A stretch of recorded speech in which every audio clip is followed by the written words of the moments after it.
നമസ്തേ. സുഭാഷിതം.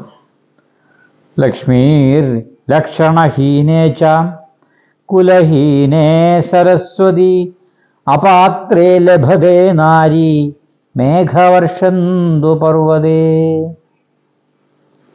ഇതിൻ്റെ അർത്ഥം പറയുന്നത്, ശ്രീ ഭഗവതി വൃത്തിയില്ലാത്തവനിലും സരസ്വതി നീചകുലത്തിലും സ്ത്രീകൾ യോഗ്യനല്ലാത്തവനിലും വർഷം പർവ്വതത്തിലും ചേരാറുണ്ട് എന്നറിയുക.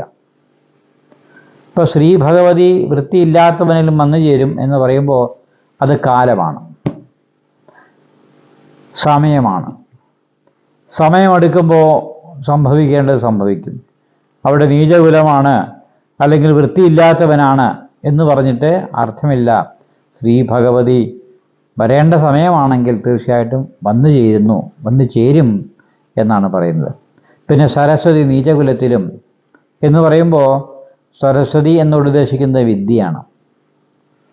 കുലമേതും ആയിക്കോട്ടെ, വിദ്യ അറിവാണ്. അറിവ് ആർക്കും ആക്കാം. അപ്പോൾ അറിവ് സാധ്യമാക്കുന്നത്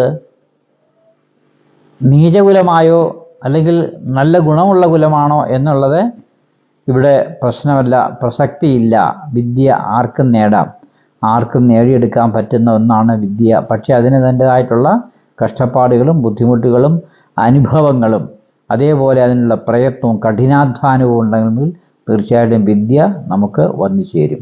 അവിടെ കുലത്തിന് പ്രാധാന്യമില്ല എന്നാണ് ഇവിടെ സൂചിപ്പിക്കുന്നത്.